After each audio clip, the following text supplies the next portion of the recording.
வணக்கம். இன்றைய முக்கிய செய்திகள். தமிழக முதல்வர் விஜய் அவர்கள் இம்மாத இறுதியில் 2 நாள் பயணமாக தலைநகர் டெல்லிக்கு செல்ல உள்ளார் என்று தகவல் வெளியாகியுள்ளது. இன்று சபாநாயகர் மற்றும் துணை சபாநாயகர் தேர்தல் நடைபெற உள்ளதாக தெரிவிக்கப்பட்டுள்ளது. அதன் பிறகு சட்டப்பேரவையில் தமிழக வெற்றிக் கழகம் தங்களுடைய பெரும்பான்மையை நிரூபிக்க உள்ளதாகவும் தகவல் வெளியாகியுள்ளது. முதலமைச்சர் ஜோசப் விஜய் அவர்கள் முன்னாள் முதலமைச்சரும் திமுக தலைவருமான மு.க. ஸ்டாலின் அவர்களை மரியாதை நிமித்தமாக நேரில் சந்தித்து வாழ்த்து பெற்றார். ஒன்றிய அரசால் வழங்கப்படும் உயரிய பாதுகாப்பான Z+ பாதுகாப்பு தமிழக முதல்வர் ஜோசப் விஜய் அவர்களுக்கு வழங்கப்பட்டுள்ளது. அசாம் முதலமைச்சராக ஹிமந்த் பிஸ்வா சர்மா அவர்கள் இன்று பதவியேற்க உள்ளார். தமிழகத்தில் இன்று நாகப்பட்டினம், தஞ்சாவூர், திருவாரூர், ராமநாதபுரம், சிவகங்கை, புதுக்கோட்டை, மயிலாடுதுறை, கடலூர் ஆகிய மாவட்டங்கள் மற்றும் காரைக்கால் பகுதிகளில் ஒரு சில இடங்களில் இடிமின்னுடன் கூடிய கனமழை பெய்ய வாய்ப்புள்ளதாக வானிலை மையம் தகவல் தெரிவித்துள்ளது. திருச்செந்தூர் சுப்பிரமணிய சுவாமி கோவிலின் வளாகத்தில் உள்ள வள்ளி குகை தற்போது புதிய வண்ண ஓவியங்களால் பக்தர்களின் கவனத்தை ஈர்த்து வருகிறது. தமிழக முதல்வராக பொறுப்பேற்றுள்ள ஜோசப் விஜய் அவர்கள் நேற்று நாம் தமிழர் கட்சியின் தலைமை ஒருங்கிணைப்பாளர் சீமான் அவர்களை அவரது இல்லத்தில் சந்தித்து வாழ்த்து பெற்றார். IIT சென்னை PS படிப்புகளுக்கு மே 31ஆம் தேதி வரை விண்ணப்பிக்கலாம் என்று தெரிவிக்கப்பட்டுள்ளது. திருவண்ணாமலை சாத்தனூர் அணையிலிருந்து பாசனத்திற்காக திறக்கப்பட்ட தண்ணீர் 100 நாட்களுக்கு பிறகு நேற்று நிறுத்தப்பட்டது. மெட்டாவுக்கு சொந்தமான வாட்ஸ்அப் ஆனது வாட்ஸ்அப் பிரீமியம் பிளஸ் என்ற புதிய கட்டண சந்தா அம்சத்தை அறிமுகப்படுத்தியுள்ளது. ICC வெளியிட்ட வருடாந்திர ஒருநாள் அணிகள் தரவரிசையில் இந்திய அணி முதலிடத்தை தக்கவைத்துள்ளது.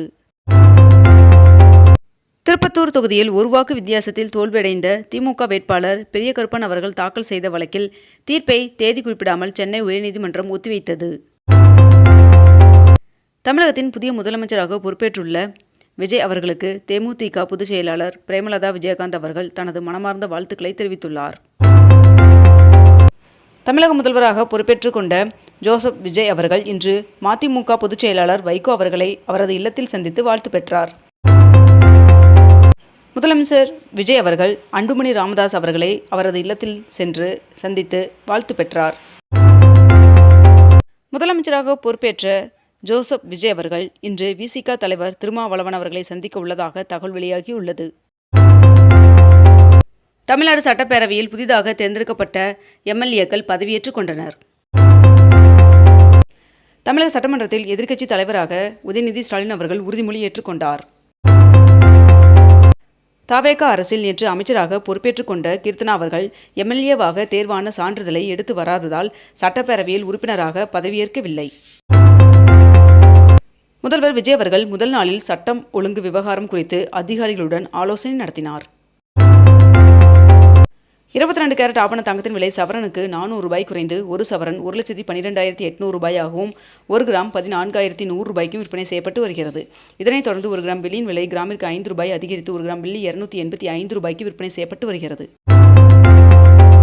தேசத்தின் நலன் கருதி நாட்டு மக்கள் பெட்ரோல் டீசல் பயன்பாட்டை குறைக்க வேண்டும் எனவும் ஒர்க் ஃப்ரம் ஹோம் நடைமுறையை நாம் தொடர்வது காலத்தின் கட்டாயம் என்றும் பிரதமர் நரேந்திர மோடி அவர்கள் தெரிவித்துள்ளார்.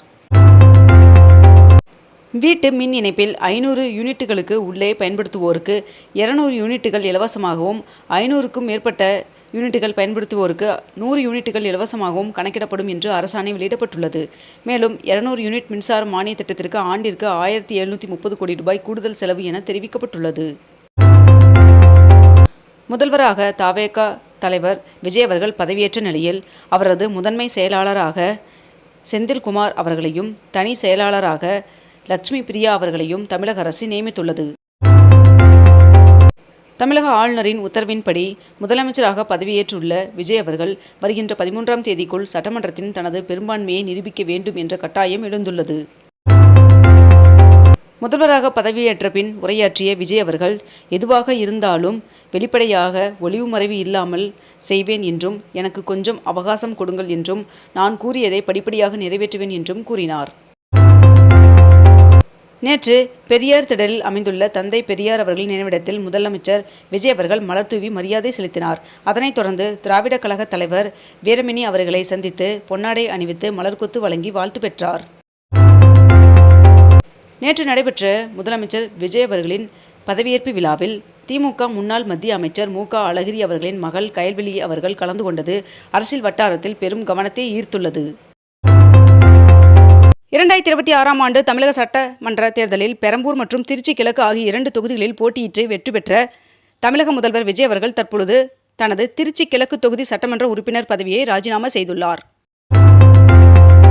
1967ஆம் ஆண்டிற்கு பின்னர் முதன்முறையாக தமிழக ஆட்சி அதிகாரத்தில் காங்கிரஸ் இடம்பெற்றுள்ளதாக தகவல் வெளியாகியுள்ளது. தமிழக முதல்வராக பதவியேற்றுள்ள விஜய் அவர்களுக்கு அண்ணாமலை அவர்கள், நயினார் நாகேந்திரன் அவர்கள் மற்றும் நரேந்திர மோடி ஆகியோர் வாழ்த்து தெரிவித்துள்ளனர். தமிழகத்தில் முதன்முறையாக திமுக மற்றும் அதிமுக ஆட்சி இல்லை என்றும் முதன்முறையாக புதிய ஆட்சியை கண்டு சீமான் அவர்கள் முதல்வர் விஜய் அவர்களுக்கு அதிரடி வாழ்த்து தெரிவித்துள்ளார். விஜய் அவர்கள் முதலமைச்சராக பதவியேற்ற நிலையில் சட்டமன்ற தற்காலிக சபாநாயகராக சோழவந்தான் எம்எல்ஏ கருப்பையா அவர்கள் நியமிக்கப்பட்டுள்ளார். சென்னை தலைமை செயலகத்தில் உள்ள முதல்வர் நாற்காலியில் தவேக தலைவரும் முதல்வருமான விஜய் அவர்கள் அமர்ந்து அலுவல்களை தொடங்கினார். சட்டம் ஒழுங்கு மற்றும் எல்லாருக்குமான பாதுகாப்பை நான் உறுதி செய்வேன் என்று முதல்வர் விஜய் அவர்கள் உரையாற்றியுள்ளார். சென்னை கன்னியாகுமரி இடையே கோடைக்கால சிறப்பு ரயில் இயக்கப்பட உள்ளதாகவும் இதற்கான முன்பதிவு இன்று தொடங்குகிறது என்றும் தெரிவிக்கப்பட்டுள்ளது. டாடா நிறுவனம் தனது டியோகா மின்சார காரை 30 கிலோவாட் திறன் கொண்ட பெரிய பேட்டரி பேக்குடன் வெளியிட திட்டமிட்டுள்ளதாக தகவல் வெளியாகியுள்ளது. பஞ்சாப் மாநில அமைச்சர் சஞ்சீவ் அரோரா அவர்களின் வீட்டில் அமலாக்கத்துறை சோதனை நடத்தியதை அம்மாநில முதல்வர் பகவந்த் மான் அவர்கள் கடுமையாக விமர்சித்துள்ளார்.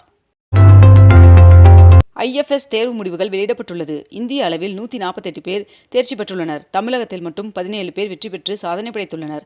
இதில் சென்னையை சேர்ந்த மாணவி ரவி லக்ஷ்மி பிரியா அவர்கள் முதலிடத்தை பிடித்துள்ளார்.